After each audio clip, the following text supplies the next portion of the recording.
అందరికీ నమస్తే అండి. మాకు ఇప్పుడున్న మేధావులు సరిపోరన్నట్టు మాకు కొత్తగా ఇంకొక మేధావి తయారయ్యారండి. ఆవిడే అడ్వకేటు ప్లస్ డాక్టరు ప్లస్ జ్యోతిషిరాలు. ఇంకా ఏదైనా ఉంటే త్వరలో కూడా వస్తాయి, ఇంకొక 4-5 ఉన్నాయి, అవి కూడా వస్తాయి. ఆవిడే అడ్వకేట్ రజనీ గారు ప్లస్ డాక్టర్ కూడా. ఈవిడ ఏమని మాట్లాడుతుందంటే ఇప్పుడు రీసెంట్గా ఈ రాజ్యసభ సీట్లను ఉద్దేశించి లింగమనేని రమేష్ గారికి జనసేన పార్టీ తరపున ఇచ్చారు. దానికి సంబంధించి ఈవిడ ఏడుపు చూడండి ఏమని మాట్లాడుతుందో. లింగంనేని రమేష్ గారి భూములు ఎందుకు కోట్లు ఖరీదైపోయినాయి? లింగంనేని రమేష్ గారి భూముల్లో లోకేష్ గారికి సంబంధించినటువంటి హెరిటేజ్ కి సంబంధించిన భూములు ఏవో ఉన్నాయి అంటూ కంతెర్లో ఆ భూముల రేట్లు పెరిగినాయి, ఆ భూములు వారికి ఇచ్చారు, వీరికి క్విడ్ ప్రోకో ద్వారా ఇచ్చారు. ఈ రింగ్ రోడ్డు అడ్డు తిరగడం వల్ల రమేష్ గారి భూములకి రేట్లు రావడం వల్ల అంటూ లింగంనేని రమేష్ గారే దాంట్లో ప్రథమ కీలక వ్యక్తి. మీకు తెలుసో లేదో ఆ కేసులో.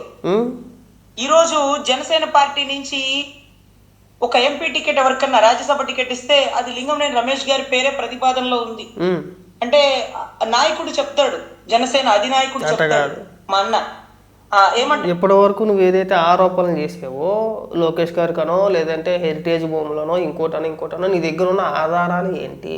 ఇప్పుడు నేను కూడా అంట, ఈ డాక్టర్ ప్లస్ లాయర్ గారు అడ్వకేట్ గారు నెలకు ఒక 5 లక్షల రూపాయల ప్యాకేజీ తీసుకుంటున్నారని చెప్పేసి అని ఆరోపణ. ఆధారాలు లేని ఆరోపణలు ఏముంది? నేను 100 చేస్తాను. గత 5 ఏళ్ళు జగన్మోహన్ రెడ్డి వాళ్ళ బ్యాచ్ ఆ పేటీఎం కుక్కలతో పాటు నువ్వు కూడా అలా తయారైతేట వాళ్ళ ఆరోపణలు చేసుకుంటూ వెళ్ళారు అనుకో, నువ్వు చదువుకున్న దానివి కదా. మనకు ఆ మాత్రం ఇంకిత జ్ఞానం ఉండాలి కదండి. ఆరోపణలను పట్టుకొని మనం డిబేట్లలో కూర్చొని నువ్వేదో డైరెక్ట్గా నువ్వు డిసైడ్ చేసేస్తావా? ఇంకా రింగ్ రోడ్ ఇంకా పొలం ఇంకా మొదలవ్వలేదు, రింగ్ రోడ్ అటు తిరిగిందండి ఇటు తిరిగిందండి, ఎంతసేపు ఈ ఏడుపు ఎందుకండి మాకు అర్థం కావట్లేదు.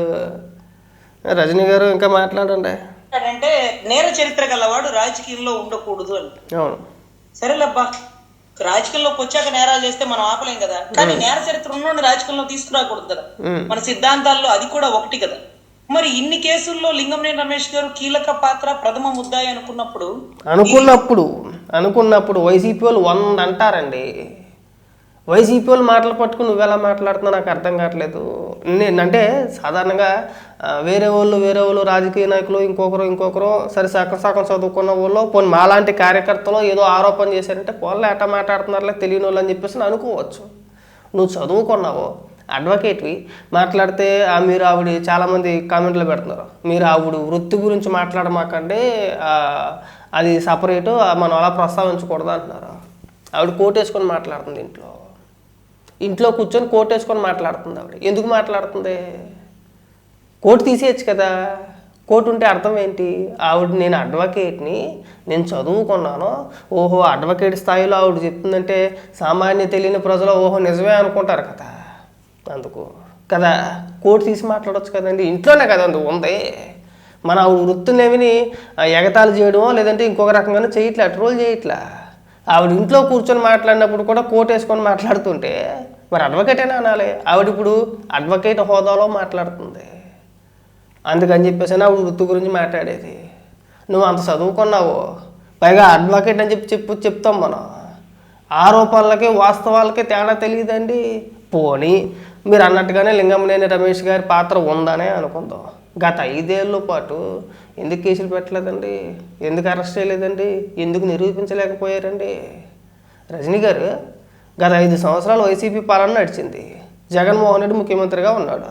ఇప్పుడు మీరు చెప్పుకొచ్చిన ఉపన్యాసం ఏదైతే ఉందో, ఆ స్క్రిప్ట్ ఏదైతే ఉందో అది వాళ్ళు గత 10 ఏళ్ళ బట్టి వాడుతున్నారు. అది అమరావతి రాజధాని అని ఎప్పుడైతే ప్రకటించారో అప్పటి నుంచి అమరావతి అనే విషయం కక్కుతానే ఉన్నారు, ఏది మొదలెట్టినా.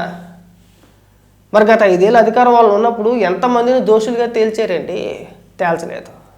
మీరు ఇక్కడికి వచ్చి సేమ్ పాత స్క్రిప్టే కోటోటే వేసుకొని అడ్వకేట్ హోదాలో మీరు మాట్లాడేస్తారా? మేము ఏమన్నా మాట్లాడితే బుక్కెట్టి ఏడ్చేస్తారు వెళ్ళి. సిగ్గుండాలి మాట్లాడడానికి. రెడ్డి తిరిగింది ఇదే కాదు, చైతన్య యాజమాన్య సంస్థల్ని కూడా ఆక్రమించుకున్నాడు అంటూ ఆ యజమాని కూడా ఎన్నో ఎవిడెంటరీతో ఆధారాలు పెట్టి కోర్టులో వేసి ఈ రోజు కూడా అరెస్ట్ పెండింగ్ ఉన్న కేసులు ఇంకా కూడా లింగంనేని రమేష్ గారి చుట్టూ తిరుగుతుంటే, ఆయనకి మనం రాజ్యసభ ఇస్తుంటే రాజ్యసభ అది కూడా జనసేన కోటాలో. ఆయన ఎవరో మాకు తెలియదు, మా జెండా మోయలేదు, ప్రజారాజ్యం నుంచి చిరంజీవి గారితో కలిసి పనిచేయలేదు. నడవాలేటండి, ప్రజారాజ్యం నుంచి చిరంజీవి గారితో పాటు కలిసి నడిచి జనసేన పార్టీలో ఉంటేనే పదవులు ఇస్తారా? మాతో పాటు కలిసి జెండా మోయలేదంటే నువ్వేం మోయలేదుగా, ఇప్పుడు నువ్వేం మోయట్లేదుగా. మీరు ఇప్పుడు అంబటి రాంబాబు లేదంటే వైఎస్ఆర్సీపీ పార్టీ జెండా మోతున్నారు. మీరు మోసేది వైసీపీ జెండా. మన పార్టీ అధికారం అంటే కూటమి గెలిచిన తర్వాత జనసేన పార్టీ తరఫున తనకి ఏ పదవి రాలేదని చెప్పేసి అని గట్టిగా మాట్లాడితే మనం 10 నెలలు ఉండలేకపోయాం పార్టీలో. కూటమి అధికారంలోకి వచ్చిన తర్వాత మీ పార్టీ తరఫున నువ్వు ఏదో గొప్పగా ఎక్స్పెక్ట్ చేసేసావు. అయ్య బాబోయ్ నేను కోట్ వేసుకొని మాట్లాడేస్తున్నాను కదా ప్రతిసారి కూడా, ఇంకా నా కోటికి నాకు నేను ఎక్కడికో వెళ్ళిపోతాను. ఇంకా నా జనసేన పార్టీ వాళ్ళు నా నెత్తి మీద కిరీటం పెట్టేస్తారు, మా పవన్ కళ్యాణ్ గారు నాకు పెద్ద పదవి ఇచ్చేస్తారు రాష్ట్ర స్థాయిలోని. ఇప్పుడు తీసుకుని 2000 3000 ఫీజులు కాకుండా భారీగా నొక్కేయచ్చు అని చెప్పేసి నేను ఎక్స్పెక్ట్ చేసావు. అవ్వలేదు. ఎక్కడి నుంచి ఎక్కడికి లాక్కొస్తున్నారు చూసారా, చిరంజీవి గారి దాకా ముడిట్టేసారు. సిగ్గుపడి అక్క కొద్దిగా. మా మంగళగిరి పార్టీ ఆఫీసు ఆయనే కొనిచ్చినారా లేకపోతే ఆయన ఆధ్వర్యంలో కొన్నారా, ఇటువంటి పుకార్లే వస్తున్నాయి. కానీ నేను ఎప్పుడు ఏ స్టేజ్ మీటింగ్ లో మాకు రాలే. కానీ ఆయన పెళ్లికి మాత్రం కళ్యాణ్ గారు సతీ సమేతంగా వెళ్ళారు. సో అది సెకండరీ థింగ్ తీసేయండి. ఇక్కడ ఈ కేసులో ఇంతమంది కీలక వ్యక్తులు ముద్దాయిలుగా ఉంటే ఆ కీలక వ్యక్తులకి రాజ్యసభ టికెట్, ఆ కీలక కేసు ఏమీ లేనట్టుగా ఇప్పటి వరకు ఆరోపణలు అన్నావు, ఇప్పుడేమో కేసులు అంటున్నావు. ఏదో ఒక మాట మీద ఉండు. ఆరోపణ కేసు ఎవరు పెట్టారు, ఎవరు ఆరోపణలు చేస్తున్నారు? వైసీపీ వాళ్ళు చేసే ఆరోపణలన్నీ నిజాలు కాదుగా. వాళ్ళు మాట్లాడితే అలా లేదు, అన్ని అబద్ధాలు మాట్లాడతారు. వాళ్ళ మాటలు పట్టుకుని ఇక్కడికి వచ్చేసి ఆ ముఖం దగ్గరికి గెట్టేసి కళ్ళు మెటకరించుకుంటా ఏం మాట్లాడి ఇవన్నీ. ఆ పైగా ఈవిడు బెదిరించేది చూడండి ఇక్కడ నుంచి మామూలుగా కాదు. ఇంకా ఇప్పుడు రాజ్యసభ సీట్ ఇవ్వడానికి ఇబ్బంది ఏమో, అందుకని ఆ కేసు మొత్తం క్లీన్ చిట్ ఇచ్చేసి దాంట్లో చంద్రబాబు గారు, లోకేష్ గారు, లింగంనేని రమేష్ గారు, ఇంకా చాలా మంది వీళ్ళందరూ ఉన్నారు కదా. సో క్లీన్ చిట్ ఇచ్చేసినారు. అంటే ఆయన క్విట్ ప్రోకో అన్నాడు, ఎంత రేటుకి పెంచారంటున్నాడు. అన్ని ఆధారాలు ఆళ్ల రామకృష్ణారెడ్డి గారి దగ్గర ఉంటే ఈ రోజు మీరు హైకోర్టులో కొట్టేపిస్తే సుప్రీంకోర్టులో ఆళ్ల రామకృష్ణారెడ్డినే హైకోర్టు చెప్పుతో పలుసార్లు కొట్టింది. నీకేం పని అయ్యా, ప్రతి దాంట్లో ఎగేసుకొని వచ్చి పిటిషన్లు వెళ్ళి మూసుకొని పని చూసుకో అని చెప్పేసి అని. ఆళ్ల రామకృష్ణారెడ్డి అమరావతి మీద కేసులు వేసి అదే ఆళ్ల రామకృష్ణారెడ్డి మళ్ళీ కేసులు విత్డ్రా చేసుకున్నాడు, వెనక్కి తీసుకున్నాడు. చాలా సందర్భాల్లో చెప్పి దెబ్బలు తినేసాడు కోర్టు చేతిలోని. ఆళ్ల రామకృష్ణారెడ్డి గురించి, అంబటి రాంబాబు గురించి, జగన్మోహన్ రెడ్డి గురించి నువ్వే మాకు ఇక్కడికి వచ్చి నీతులు చెప్పాలి. ఏ కార్యక్రమాన్ని జరగనిచ్చారు? అమరావతిలో ఏదైనా ఒక అభివృద్ధి కార్యక్రమం జరుగుతుందంటే టక్మని వెళ్ళి వేసేస్తారంటే ఒక పిటిషన్ వేస్తారు కోర్టులో, హైకోర్టులో. లేదు అర్జెంటుగా దీన్ని ఆపేయాలి, దీనిపైన విచారణ జరగాలి. అదో పెద్ద ప్రాసెస్.